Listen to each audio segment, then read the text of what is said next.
Bonsoir. Il s'appelle Abdelwadoud Ould-Cheikh. Il est né en 1948 aux environs de Boutilimite et après un brillant cursus scolaire et universitaire, il a été chez nous directeur de l'Institut mauritanien de recherche scientifique. Il a été professeur à l'université.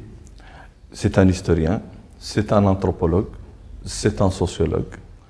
Et il est aujourd'hui professeur-chercheur à l'université de Lorraine en France. La Mauritanie n'a pas su ou n'a pas pu le retenir. Il a travaillé une thèse sur le nomadisme, pouvoir et société en Mauritanie, que nous vous présentons en quatre tomes, qui est une première en Mauritanie, et dont il a tiré le précis d'histoire de Mauritanie. Il a participé à la rédaction de plusieurs ouvrages collectifs, dont l'INSAB avec son ami Pierre Bonte. Il a écrit, on lui a traduit un livre en arabe dernièrement, Al-Qabila wa al-Dawla fi Ifriqa, la tribu et le pouvoir en Afrique.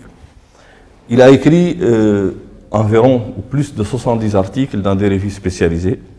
Son domaine de recherche de prédilection dans les recherches, c'est l'anthropologie historique de l'espace saharien, la socio-anthropologie de l'islam et du monde arabo-musulman, l'anthropologie du développement, les rapports entre la parenté et la politique, l'islam confrérique, le développement de l'Afrique et bien d'autres thèmes que nous allons discuter avec lui ce soir. Nous sommes heureux de recevoir ce soir le professeur Abdelwadoud Ould-Cheikh.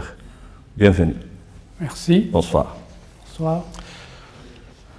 Je vais commencer en vous rappelant qu'il y a quelques années, je vous faisais une interview pour le journal La Tribune et je commençais par une sorte de question que je croyais une provocation en vous disant « Est-ce que vous aviez le temps des interviews ?» J'apprends ce soir, en fait tout de suite, que c'est la première interview télévisée, vous vous prêtez à cet exercice, c'est la première fois.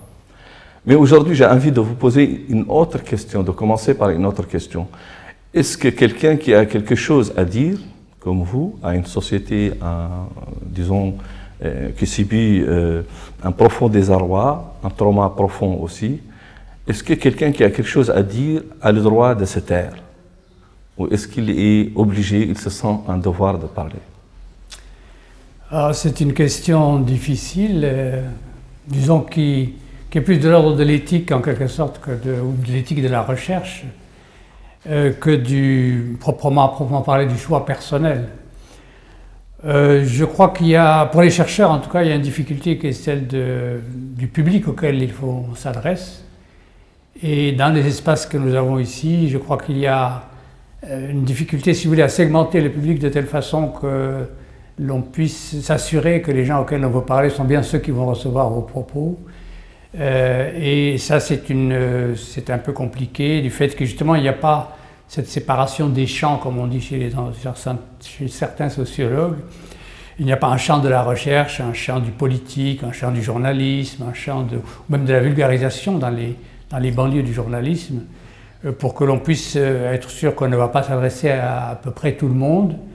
Et ça, c'est pas le propos, je crois, des chercheurs, en tout cas pas trop le mien, parce que j'ai le sentiment que si éventuellement j'ai quelque chose à dire, ils ne s'adressent pas pour l'essentiel, disons, à des multitudes, ni à un espace public, trop public justement. Vous venez ici, en Mauritanie, présentement, pour présenter une conférence sur la science et la société dans l'espace ouest-saharien, de science et société, le rapport entre science et société dans l'espace ouest-saharien. Comment étudier, justement, faire et développer la science dans un espace comme celui-là, qui est pris entre deux aspirations, l'une qui le tire vers l'arrière et qui maintient certains conservatismes, et l'autre qui aspire à disons, un progrès. J'ai été d'ailleurs un petit peu surpris par la distance, l'effet de la distance prise par rapport à la présentation que j'ai faite dans ce colloque, où j'ai essayé de montrer un peu en quoi consistait, plus ou moins à partir des sources documentaires que j'avais, le niveau de connaissance qu'avaient nos aïeux ici. Et une partie du public n'était pas très heureuse du fait que je dise que ce savoir s'est arrêté à peu près au XVIe siècle, en tout cas dans ses composantes épistémologiques essentielles. J'avais parlé un petit peu de mathématiques, de logique, d'astronomie et de médecine, ce sont les 4 principales disciplines dont j'ai parlé. Malgré, disons, cette espèce de coup d'arrêt qu'on peut observer, et qui, je ne voudrais pas être désobligeant avec cet enseignement, hein, mais je crois qu'il y a une part un petit peu de ce que j'appelle une ruination, une certaine forme de répétition qui se marque dans les gloses, dans la pratique du commentaire et de la versification, même une certaine manière de crypter aussi ces savoirs en le mettant sous une forme versifiée et parfois numérisée. Par exemple, les dates ou les chiffres sont toujours en lettres la plupart du temps dans les registres que les gens font dans les différentes disciplines, y compris les mathématiques. Et le problème, si vous voulez, est que cette culture qui a produit un certain niveau d'abstraction très appréciable soit quelque part restée en panne. On ne sait pas trop pour quelle raison exacte elle n'a pas pu prendre le train des choses qui se sont passées dans le monde depuis le XVIe siècle, à commencer par l'héliocentrisme qui a remplacé le géocentrisme, c'est-à-dire la centralité de la Terre dans la représentation de l'univers, qui a cassé beaucoup de choses dans les représentations mentales, à commencer par même l'évolution des mathématiques, par exemple, telles qu'elles existaient, elles se sont un petit peu développées au Moyen-Orient, alors qu'ici on semblait coupé de cette évolution. Donc la difficulté, si vous voulez, c'est d'arriver à établir une jonction entre ces niveaux d'abstraction et ces capacités que les gens avaient et le saut qu'ils doivent faire, je crois, pour arriver à attraper le cours et la marche du monde scientifique depuis qu'ils se sont arrêtés en quelque sorte en chemin. Donc la panne de l'histoire de la production dans les sciences exactes que vous avez citées, est-ce qu'elle affecte les sciences sociales? Comment elles sont-elles perçues? Comment produire, par exemple, l'histoire ici? Comment faire de l'histoire ici, de l'anthropologie? Ça, c'est encore plus compliqué parce que, pour son malheur et à la fois pour son malheur et son bonheur, on peut dire, les sciences sociales parlent la même langue que tout le monde, alors que les mathématiciens emploient des formules. Les physiciens emploient des formules, font des expériences, etc. Et il est assez difficile, si vous voulez, d'éviter les malentendus qui sont générés par cette proximité, cette porosité des langues sociales à la société dans laquelle elles se développent.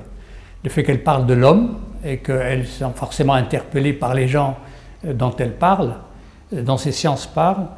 Il y a une sensibilité, si vous voulez, de caractère communautaire qui reste très dominante, je crois, dans cet espace que nous avons ici, qui fait que cette individuation des espaces scientifiques, cette volonté de prendre du recul historique à l'égard des choses qui se sont passées il y a des siècles, reste un verrou et une difficulté assez grande pour les chercheurs. Vous en connaissez d'ailleurs sans doute quelques exemples de gens qui ont été menacés parce qu'ils ont dit que telle tribu a été vaincue au XVIIe siècle, ou telle autre n'a pas forcément les ascendants qu'elle prétend avoir, enfin un certain nombre de choses comme ça.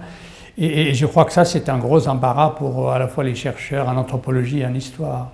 Et est-ce que finalement la Mauritanie intéresse encore les chercheurs? Oui et non, mais sous des angles qui ne sont pas forcément les meilleures cartes de visite pour elle.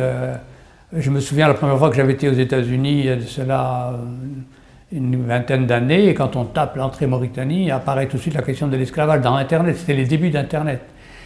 Donc elle intéresse les gens parce que vous savez bien ce qu'il en est de l'actualité, en tout cas sur le plan politique, c'est quand il y a un certain nombre de morts, quand il y a des difficultés énormes que les gens se rappellent à la bonne mémoire de la planète, ou bien quand il y a des difficultés qui ont aussi un caractère exotique, comme celle de l'esclavage par exemple, sur lesquelles d'ailleurs circulent toutes sortes de... Mais les chercheurs de moins en moins, elles les intéressent de moins en moins. Les chercheurs sont un peu coincés d'abord par des questions de sécurité. Je crois que la plupart des organismes de recherche prétendent ou recommandent aux gens de ne pas trop s'aventurer sous ces latitudes. Et oui, je n'ai pas vu en tout cas ces dernières années. Il y a eu un petit flot de chercheurs dans les années, disons il y a une dizaine d'années, un groupe de chercheurs assez important qui ont fait pas mal de thèses, auxquelles d'ailleurs j'étais un petit peu mêlé personnellement, souvent en tant que soit directeur de thèse, soit membre de jury. Mais je sens que ce mouvement est en train peut-être de connaître un peu l'essoufflement, effectivement. Et est-ce qu'on peut parler de mauritanistes? Est-ce qu'il y a des mauritanistes finalement? Il y a certainement un petit groupe de gens qui sont des spécialistes de la Mauritanie qui existent de par le monde, dont certains sont parfois assez vieux, certains d'ailleurs sont, enfin je pense au décès dernièrement de Pierre Bonte, qui était certainement l'une des figures les plus importantes des études mauritaniennes. Mais il y a aux États-Unis des gens comme Charles Stewart, par exemple, qui est un grand connaisseur de l'histoire de la Mauritanie, parce qu'il a fait sa thèse sur Cheikh Sidi El-Kébir. Vous avez pas mal de thèses qui ont été soutenues aux États-Unis également sur cet espace. Vous avez un certain nombre de thèses qui ont été soutenues en France et qui ont donné lieu à des publications, comme les travaux de Francis de Chassé, qui est toujours là, comme ceux de Philippe Marchesin dans le champ du politique, comme beaucoup de travaux, disons, de caractère historique. Et il y a aussi des producteurs mauritaniens qui, certains un petit peu comme moi, si vous voulez, qui sont à la croisée des chemins planétaires et qui sont un petit peu comme ce que disait Marx à propos de Proudhon quand il amorçait sa critique. Il disait « Monsieur Proudhon est apprécié en Allemagne parce qu'on le prend pour un économiste français et en France parce qu'on le prend pour un économiste allemand, un philosophe allemand ». Donc il y a des gens un petit peu de ce style-là qui sont à la fois des Mauritaniens et des Mauritanistes, si vous voulez, en même temps. Qui sont... Le premier thème que nous allons développer, que nous allons essayer de discuter, c'est la Kabila dans l'Ouest africain, ou la Kabila de l'Ouest africain, c'est-à-dire la tribu. De nombreux chercheurs ont d'abord cru que dans les sociétés segmentaires, il n'y avait pas possibilité de s'acclimater avec un système étatique, l'organisation étatique. Et on ne peut parler de ce sujet sans évoquer la mémoire de Feu Pierre Bonte, parce qu'il a beaucoup travaillé aussi, comme vous, la question. Aujourd'hui, Pierre Bonte est parti. Vous avez tous les deux soutenu, ou vous avez essayé en tout cas de démontrer que l'existence des Émirats était un peu le proto-État, et disons qu'elle contredisait cette vision de ces sociétés segmentaires. Aujourd'hui, Pierre Bonte est parti. Où est-ce que vous en êtes avec ces recherches finalement? Je suis effectivement, Pierre Bonte était un peu l'incitateur, d'ailleurs pour moi, de la découverte d'un certain nombre de sources et de ressources documentaires et d'interrogations, notamment cette question que vous soulevez du rapport entre sociétés segmentaires et sociétés à État, parce que ces sociétés segmentaires étaient réputées organisées essentiellement autour de la parenté, de la généalogie, du nasab. Et le nasab est chez les initiateurs de ces idées sur la segmentarité, en particulier, mais c'est une affaire qui remonte assez loin jusqu'à Émile Durkheim dans les années 1890, quand il écrivait sa thèse sur le travail social, où il distinguait deux types de sociétés, des sociétés qu'il appelle associées à solidarité organique et des sociétés à solidarité mécanique. Les sociétés à solidarité organique étant des sociétés où la division du travail, comme dans le capitalisme, fait que les gens sont solidaires plutôt parce qu'ils ont des travaux différents, ils ont des fonctions différentes dans la société. Alors que la solidarité, pour schématiser, la société à solidarité mécanique fonctionnerait plutôt sur ce qu'il appelle l'imitation et la ressemblance. Et si vous preniez effectivement un campement ici ou un village dans les espaces que nous avons, il ressemble un peu à tous les villages qu'il y a ou tous les campements qu'il y a alentour. Il y avait, en tout cas jusqu'à pas très longtemps. Ce système était aussi un système qui semblait intrinsèquement, en quelque sorte, opposé à l'émergence d'une autorité centralisée. Parce que la généalogie est organisée de telle façon que, entre mes cousins et moi, c'est la concurrence. Hein, et souvent, il y a un genre de proverbe arabe que l'on cite qui dit moi contre mon frère et moi contre nos cousins et nous contre la terre entière. Et donc, c'est un système qui, de proche en proche, fonctionne sur le mode de la conflictualité et qui apparaît assez antagonique du système étatique. Mais en découvrant notamment tardivement, peut-être un peu tardivement pour Pierre Bonte, mais moi, dès ma thèse de 85, j'ai, grâce à Ibn Khaldoun, disons, essayé d'explorer, et Pierre Bonte par la suite aussi, explorer les idées que Ibn Khaldoun donnait sur ça à partir de la notion de asabiya, qui est en quelque sorte le carburant universel qui va conduire vers l'État. Parce que la asabiya est à la fois le ressort fondamental du système tribal, mais c'est aussi elle qui va conduire à un pouvoir centralisé. Parce qu'Ibn Khaldoun dit le but ultime, la cause finale, comme diraient les aristotéliciens, et d'ailleurs lui il était un peu d'inspiration aristotélicienne, la cause finale de la asabiya c'est le pouvoir. Donc elle va en quelque sorte du groupe le plus étroit, tribalement parlant, jusqu'à l'État. Et le paradoxe très intéressant chez Ibn Khaldoun, c'est qu'il dit ce sont chez les nomades, les groupes bédouins les plus éloignés de l'État que va naître l'embryon de l'État, que va naître le noyau de l'État. Eux, ils sont très éloignés de tout ce système-là parce qu'ils se battent entre eux, ils refusent tous les États en principe au départ, mais de proche en proche, leur système va conduire finalement à des mobilisations militaires parce que la asabiya est aussi un facteur de solidarité militaire et de puissance militaire. Et c'est la conquête militaire finalement qui va conduire à l'émergence de l'État.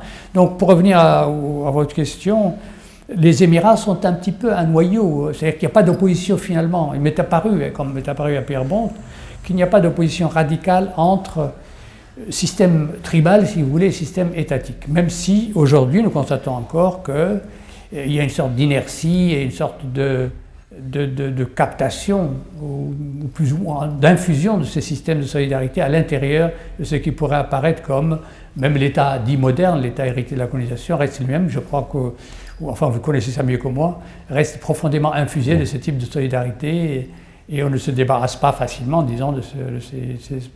Finalement, on ne doit pas avoir peur du fait tribal. Parce que nous, aujourd'hui, on en a vraiment peur, parce qu'on l'oppose à la construction étatique.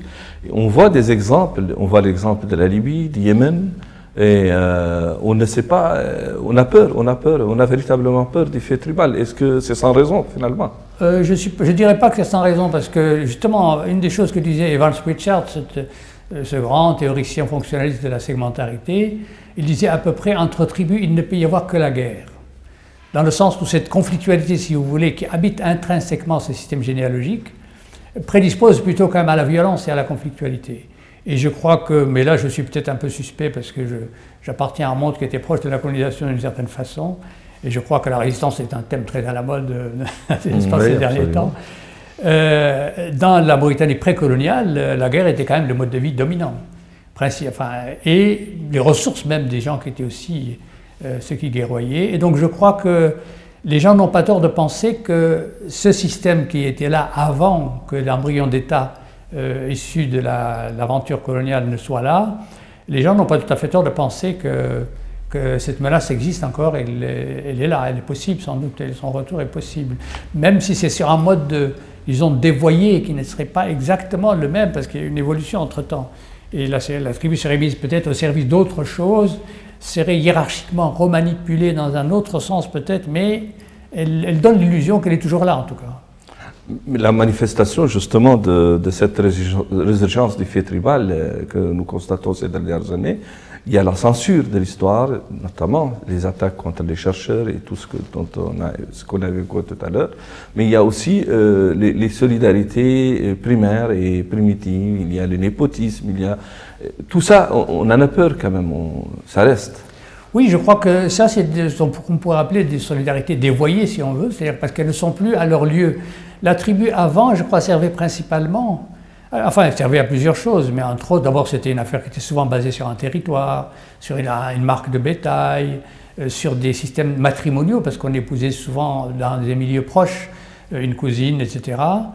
Et ça marchait aussi pour se défendre, parce que si vous étiez d'ailleurs parmi les sanctions anciennes des mondes tribaux, notamment de la péninsule arabique, l'exil par rapport à la tribu était était comparable quasiment à la condamnation à la peine capitale. Donc sortir de sa tribu était une chose qui était une malédiction et un danger grave. Donc les gens ont gardé une partie de cette idée, de ce système, mais ils se sont déplacés, ils ne sont plus dans l'arrière-pays, ils ne sont plus nomades, ils sont sédentaires, ils sont en ville.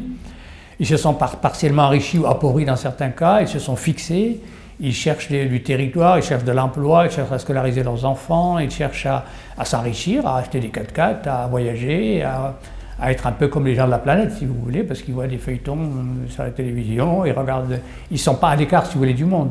Et donc, ils sont partiellement branchés sur ça, mais en même temps, je crois aussi assez lestés par les solidarités qui existaient là. Et c'est un peu la rencontre de ces deux qui produit des pathologies qui peuvent être effectivement un petit peu inquiétantes. Et quand on dit qu'on a été finalement rattrapé par la ruralité dans l'espace citadin, on ne se trompe pas. En tout cas, moi, c'est mon sentiment. Et je crois que d'ailleurs l'enseignement lui-même, tout le système, si vous voulez, parce que l'enseignement lui-même a été rattrapé par le dispositif traditionnel et généralisé d'une certaine façon, ce qui était presque inévitable parce qu'il n'y avait quasiment pas d'infrastructure scolaire dans les années 60, ou très peu. Moi, quand j'ai passé le bac en 68, je crois qu'on était une quarantaine. Donc, mais c'était un système censitaire qui parlait le français, qui était orienté vers l'étranger.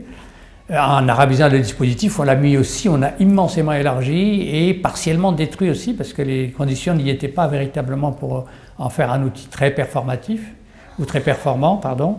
Et la destruction de l'enseignement, la relative destruction de l'enseignement, la sédentarisation massive, tout ça, ça a produit des effets sur l'emploi, sur l'engloutissement du peu d'administration qu'il y avait dans les années 60. Et c'est comme ça que, si vous voulez, cette espèce de naufrage de l'embryon de bureaucratie, je crois, enfin, mais je peux me tromper parce que je suis encore une fois assez lointain maintenant et vous connaissez mieux que moi ces choses parce que... Je crois malheureusement que vous ne vous trompez pas beaucoup. Maintenant, dans un deuxième temps, nous allons passer à quelques concepts que vous avez forgés, que j'estime que vous avez forgés. D'abord, parlons de l'espace. Vous parlez tantôt d'espace Mour, une certaine période d'espace Bilan, d'espace hassanophone, puis d'espace ouest saharien. Finalement, laquelle des appellations vous convient le mieux? C'est effectivement pour la Mauritanie un petit embarras parce que c'est très connoté souvent, ça c'est le côté lutte de classement comme on dit chez les sociologues ou anthropologues. Le langage lui-même est toujours porteur d'une intention classificatoire et quels que soient les termes qu'on utilise, on est immédiatement classé par les termes qu'on utilise soi-même comme facteur de classement. Vous savez que l'auteur de l'Ouasit par exemple parlait de Bilad Chinqit pour désigner cet espace. Bon, ce terme Bilad Chinqit n'a pas eu beaucoup de passé antérieurement à Sid Ahmed Ould-Elamin, l'auteur de ce fameux Al-Wasit. Les Moyen-Orientaux appelaient ce pays effectivement Bilad Chinqit, peut-être à cause des pèlerins qui venaient là-bas. Mais d'autres appellations avaient cours, y compris celle de Cheikh Abdelmami que j'aime bien, qui est le Makib el-Barzakhi, qui signifie un peu quelque chose autour du purgatoire. C'est pas totalement idiot de penser qu'on est dans une sorte de purgatoire ici. Mais dans le monde contemporain, depuis que les Français ont un peu délimité les contours d'un territoire étatique mauritanien, on est embarrassé parce que ce terme mauritanien lui-même leur est dû. Il vient de chez les Français. Donc l'adopter, c'est quelque part adopter un peu la vision du colonisateur. C'est pour ça d'ailleurs que ça suscite des controverses. Bon, il y a aussi des connotations ethniques de ces appellations. Exactement, c'est parce que quand on dit Mauritanie, on englobe toutes les aires culturelles et ethniques de la Mauritanie. Voilà. On ne parle pas d'une seule... Une seule communauté ethno-linguistique. Oui.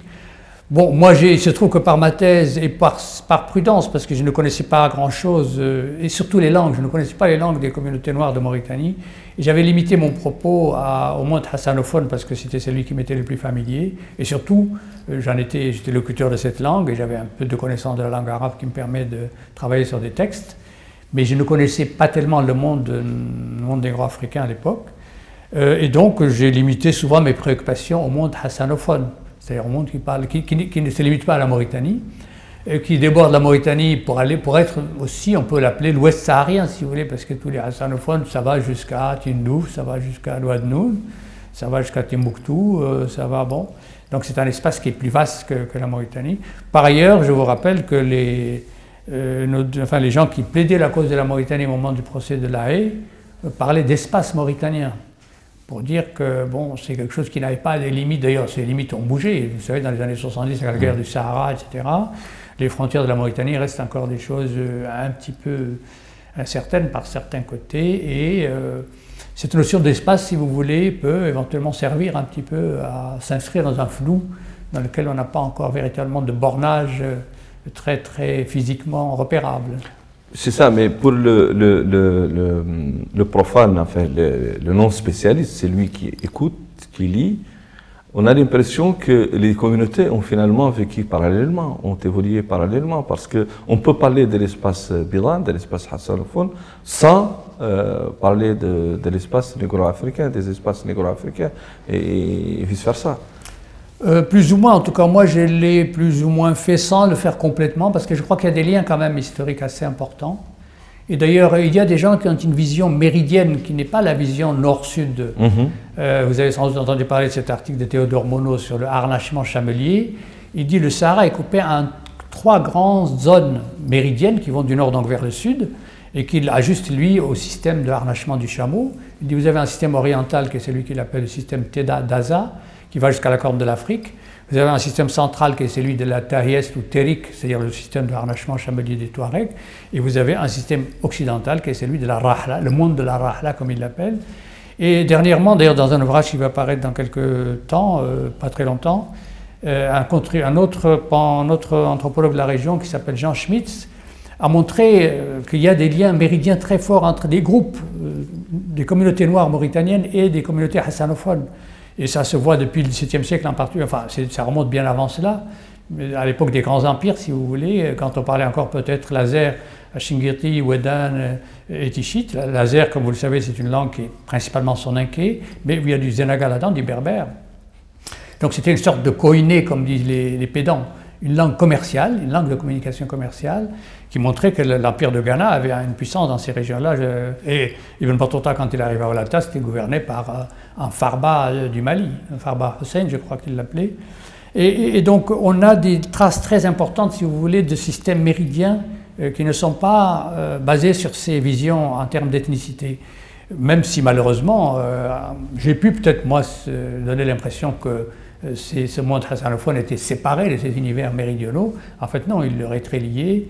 Et je crois que les reconstructeurs d'identité ethnique sont des gens plutôt inscrits dans une mentalité, une réflexion post-coloniale, parce que les ethnies, à mon avis, n'ont existé que dans la foulée de la colonisation. Pas parce que les gens n'ont pas dans la tête des stéréotypes raciaux, ou leur idiotie, si vous voulez, ambiante est celle de tout le monde, mais parce que le concept d'ethnie lui-même, si vous voulez, on pourrait y revenir, lui-même, je crois qu'il est né de la post-colonie, c'est un produit post-colonial.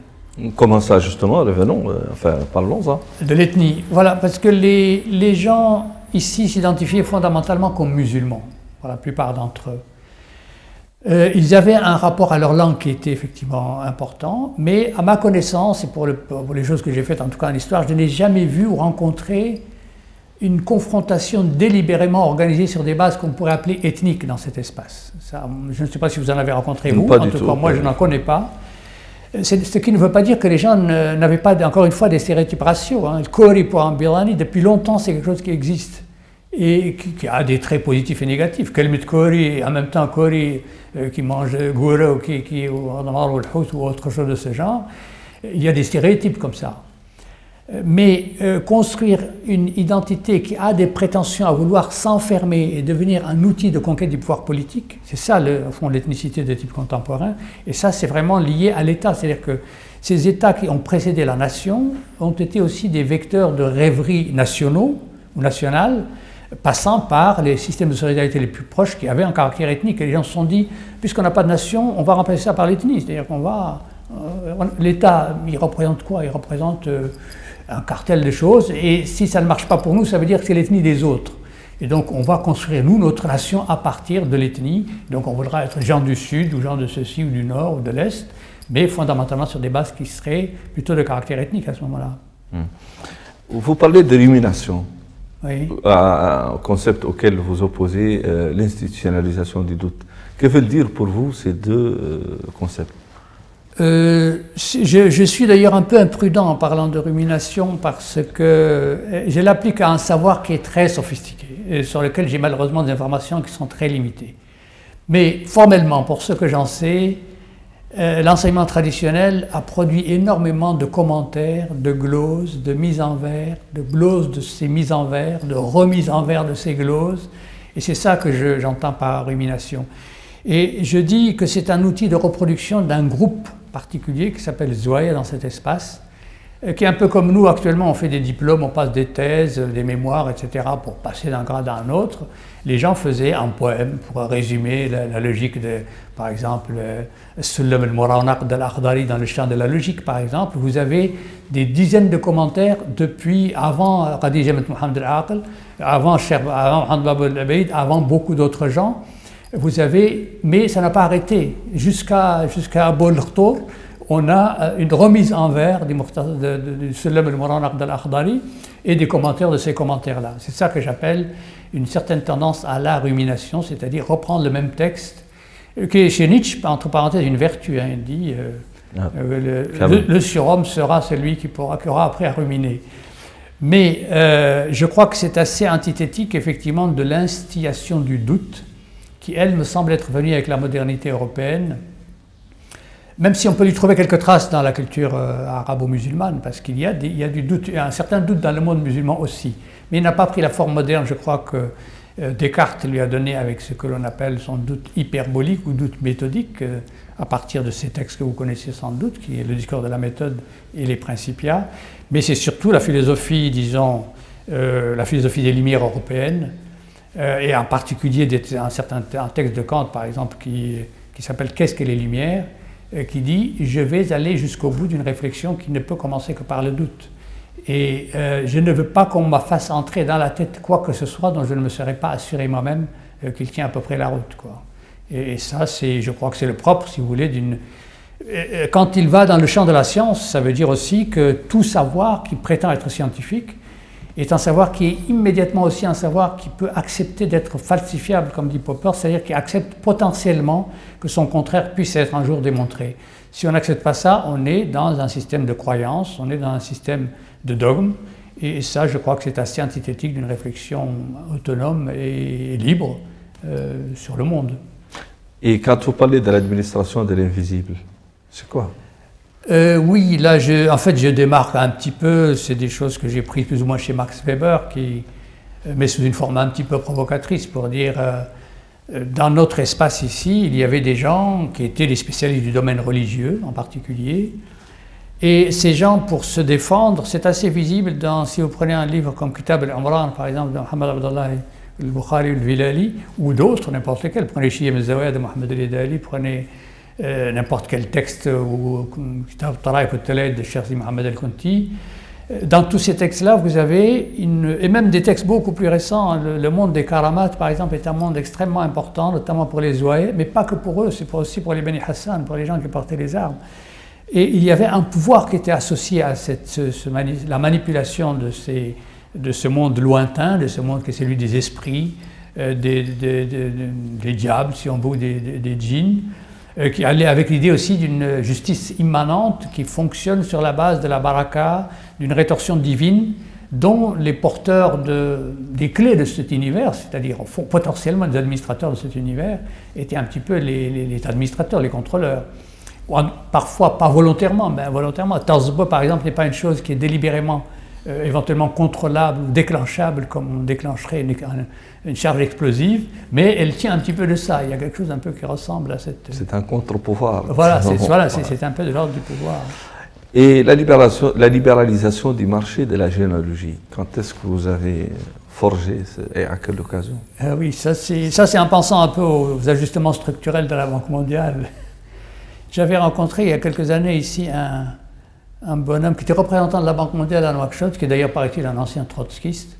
Peut-être que vous l'avez connu, qui s'appelait Mazurel, je crois. Mazurel, oui. Mazurel, ancien gauchiste, qui disait « Dans le monde aujourd'hui, il n'y a plus que deux organisations staliniennes, la Banque mondiale et le Vatican. » Pour dire que la Banque mondiale est une structure très puissante, qui est contrôlée par des grands chefs, etc. Et la Banque mondiale a amené ces programmes d'ajustement structurel, dont peut-être une des raisons dernières, une des causes dernières, était d'ouvrir totalement les marchés et de dire ce qui marche chez vous, dans vos entreprises, on va le privatiser. Ce qui ne marche pas, il restera public si vous voulez, mais l'ambition essentielle, c'est surtout d'ouvrir les marchés. Et on pourrait penser qu'il y a des retombées de cette ouverture économique des marchés vers aussi le marché de l'idéologie lui-même et le marché des représentations. C'est une façon un peu métaphorique d'évoquer les choses, mais c'est un peu dans ce sens-là. Quand on parle de libéralisation du marché de la généalogie, ça veut dire... moi, j'ai constaté ces derniers temps que... Enfin, ces derniers temps, ça remonte il y a 20 ans, parce que ces choses-là sont un peu anciennes maintenant, avec la sédentarisation et la massification des populations qui habitent Nouakchott, qu'il y a une demande de généalogie très très forte. Et que... particulièrement d'ailleurs qui est un peu corrosif pour le système tribal lui-même, parce que les gens cherchent à se rattacher à des rattachements qu'ils avaient quittés auparavant. Parce que les tribus, les gens ne se rendent pas compte que les tribus sont des entités assez artificielles au fond. Même si il y a le samim et le asab. Et dans le asab, vous avez beaucoup de gens qui sont un peu des naturalisés tribaux, mais qui ont gardé souvent la mémoire de leur origine lointaine quand ils ont été intégrés dans un autre groupe. Et j'ai vu, à l'occasion de diverses enquêtes, des gens qui cherchent à reconstruire des embryons de tribus pour sortir de la tribu dans laquelle ils étaient acclimatés avant. Vous avez beaucoup de gens qui étaient des dépendants, dont le statut ne leur permettait pas de s'émanciper d'anciens patrons tribaux, et qui aussi cherchent à la faveur de ce mouvement, sans parler du toilettage, si vous voulez, des cartes de visite en termes de shérifisme, et toutes sortes d'autres choses pour s'ennoblir, ou fixer comme ça donc tout ça, c'est des choses vraiment, me semble-t-il, relativement nouvelles.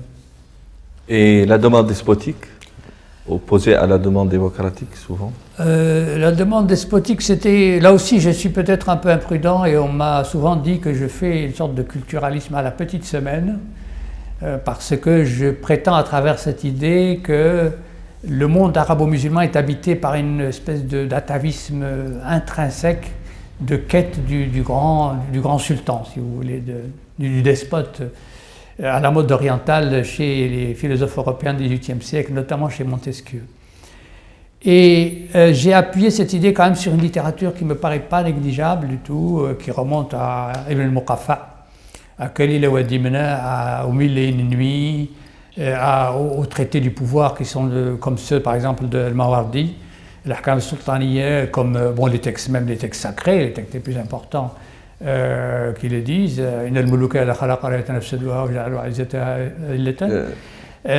Bon, un certain nombre de textes, le hadith, on trouve beaucoup de choses là-dedans, si vous voulez, qui montrent que il y a à la fois une demande d'autorité et une crainte de l'autorité qui sont très importants dans ce monde.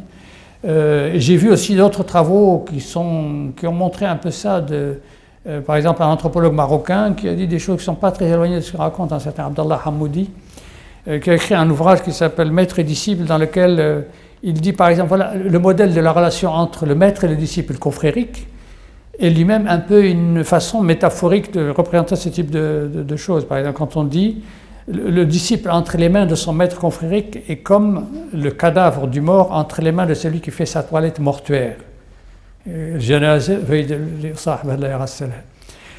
Donc tout ça montre cette relation hiérarchique très très forte, qui peut être aussi incorporée à une vision philosophique, peut-être parfois on peut la rattacher à des histoires cycliques, qui font que le pouvoir ne dépend pas des gens, mais dépend d'une roue du pouvoir. D'ailleurs, la notion de dawla est liée un peu elle-même à la mudawala, au tour, à la notion de tour. Et on trouve chez Ibn Khaldoun et d'autres penseurs, si vous voulez, quelques éléments de cette histoire qui fait que le pouvoir n'est pas entre nos mains, mais le pouvoir, il vient d'ailleurs. Il vient soit de Dieu, soit cette roue du pouvoir, dont le sultan, le despote demandé, si vous voulez, n'est lui-même qu'une sorte d'opérateur plus ou moins occasionnel, mais dont la Ra'iyya suit le mouvement quand même, parce que Ra'iyya al-Din sultan, et d'ailleurs la notion de Ra'iyya, c'est-à-dire le berger et son troupeau, tout ça, ça verse un peu, si vous voulez, dans ce type de choses, avec l'idée aussi d'un souverain qui est un souverain qu'on peut dire parfois souverain passe-muraille, qui va résoudre les problèmes en clandestinité parce qu'il est le seul branché sur l'autorité. Il se promène de nuit comme Harun al-Rashid à Bagdad et il va trouver quelqu'un qui est malmené, etc. Il le sort de son truc et il va égorger tous les balramiques parce qu'il y a eu un écho qui ne lui convient pas. Et le lendemain, il fait vizir quelqu'un d'autre, etc. Enfin, vous avez ce type de configuration qui a laissé des traces, je crois, jusqu'à présent dans notre système. Il y a quelques années, vous avez écrit un article, excusez-moi, un article avec un titre assez... qui demande explication. La Mauritanie est un pays qui descend. Oui. Oui, ça c'était aussi un petit jeu de mots en fait. C'est juste pour dire que écologiquement, tous les gens qui observent ce pays depuis longtemps disent que le Sahara était vert. On a au musée ici une défense d'un éléphant, en tout cas je ne sais pas, elle y était quand j'y étais, je ne sais pas si elle a disparu, ou si elle y est toujours, mais une défense d'un genre d'éléphant qui paraît-il devait consommer par jour pas loin de 4 tonnes de verdure ou quelque chose comme ça. C'est des éléphants plus gros, enfin plus importants que les éléphants actuels. Donc tout ça, ça remonte à 200 000 ans, il y a 200 000 ans. Et cette défense d'éléphants a été trouvée dans la région de Zouera, vers le Beir, pour dire que le Sahara n'était pas un désert, quoi. Donc le désert est descendu, il a continué à descendre. Donc la Mauritanie un peu suit cette descente du désert. Je voulais aussi, un peu sur un mode de persiflateur, dire que elle descend aussi sur le plan des valeurs, sur le plan de l'organisation. Mais ça, c'est peut-être des idées de vieux, si vous voulez, de gens quelqu'un qui a connu une Mauritanie, peut-être mythique d'ailleurs dans son esprit, qui était un petit peu mieux organisée, où il y avait encore quelques valeurs morales à l'ancienne, des choses comme ça. Mais peut-être que je suis victime moi-même de l'illusion rétrospective des gens âgés qui deviennent nostalgiques d'un monde qui... Et est-ce que cette Mauritanie-là est encore très présente? Est-ce qu'elle vous tient encore? Et par quel côté elle vous tient? Oui, quand je me promène dans le Nouakchott d'aujourd'hui, je ne peux m'empêcher de penser au Nouakchott que vous avez un petit peu connu, bien que vous soyez bien plus jeune que moi. Une atmosphère très très différente de détente, de convivialité, de ruralité, de simplicité, de gens qui pouvaient se contenter pour déjeuner d'un plat de riz blanc et d'un peu de zrig, qui avaient tous des 2 chevaux au maximum ou des choses comme ça. Et qui étaient des vrais ruraux bédouins, si vous voulez, mais qui avaient aussi les valeurs de ce monde-là, je crois qu'il y avait sans doute des escrocs parmi eux, des voleurs, des gangsters, déjà un petit peu, faut pas exagérer l'idéalisation de ce monde, parce que même celui qui était purement rural n'était pas fait que des enfants de cœur. Mais disons qu'il y avait des valeurs qui étaient encore, je crois, assez enracinées. Et je me plaisais d'ailleurs, si je me plaisais personnellement à essayer de les détruire, c'est aussi parce que quelque part elles m'interpellaient vraiment profondément, si vous voulez. Et j'en garde la nostalgie d'une certaine manière, certainement. Merci, professeur Abdelwadoud. Merci, chers téléspectateurs, chères téléspectatrices. Nous remercions aussi le Centre d'études et de recherche saharienne qui a bien voulu nous accueillir, dont le président n'est autre que le professeur Abdelwadoud El Cheikh. Et nous vous donnons rendez-vous à l'émission prochaine.